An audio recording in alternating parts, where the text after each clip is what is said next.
రాష్ట్రంలో ఉన్న ప్రాజెక్టులను కాపాడలేని దుస్థితిలో కాంగ్రెస్ ప్రభుత్వం ఉందని బీఆర్ఎస్ ఎమ్మెల్యే హరీష్ రావు మండిపడ్డారు.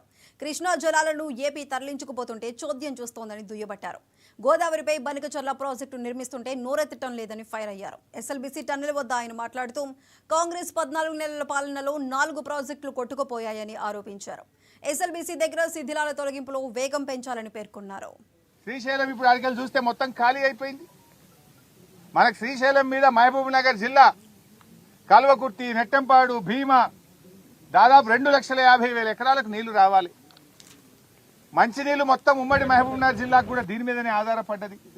మొత్తం శ్రీశైలం ఖాళీ అవుతా ఉంటే ఏం ప్రభుత్వం నిద్రపోతుందా? గుడ్లప్పగిచ్చి చూస్తుందా? ఎందుకు చేతగాక చేవలేనట్టుగా ఈ ప్రభుత్వం పనిచేస్తా ఉంది.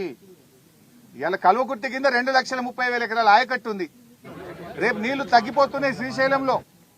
అక్కడి నుంచి ముచ్చెమర్రి నుంచి తీసుకుపోతున్నారు, పోతిరెడ్డిపాడు నుంచి తీసుకుపోతున్నారు. ఆపే బాధ్యత మీకు లేదా అని నేను అడుగుతా ఉన్నా. ఇప్పుడు అక్కడ సాగర్లో అక్కడ కూడా నీళ్లు లేవు.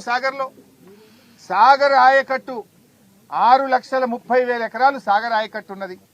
2,50,000 ఎకరాలు మహబూబ్ నగర్ లో ఉన్నది.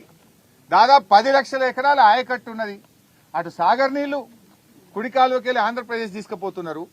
ఇటు రాయలసీమకు పోతిరెడ్డిపాడికి వెళ్ళి తీసుకుపోతుంటే కేఆర్ఎంబీతో మాట్లాడడమో కేంద్ర జలవనరుల మంత్రితో మాట్లాడి ఆపే బాధ్యత మీకు లేదా? బీఆర్ఎస్ పార్టీ ముళ్లు గట్టబట్టి పొడిస్తే తప్ప ఈ ప్రభుత్వం నిద్రలేస్తలేదు. ఒక్కసారి కాదు, మీరు చూశారు. మొదటి కేఆర్ఎంబీ మీటింగ్ లోనే మన ప్రాజెక్టులన్నీ కూడా కేఆర్ఎంబీకి అప్పగిస్తూ ఆ రోజు ఒప్పుకొని వచ్చిండ్రు.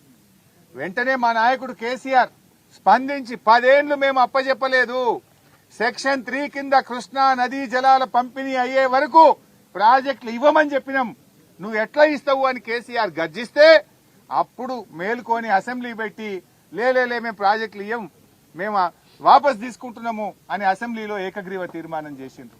ఎప్పుడు కేసీఆర్ గర్జిస్తే మీరు తీర్మానం చేసిండ్రు. రెండవది, చంద్రబాబు నాయుడు గారు గోదావరి నీళ్లను ఆంధ్రాకు తీసుకుపోయే ప్రయత్నం చేస్తా ఉన్నాడు.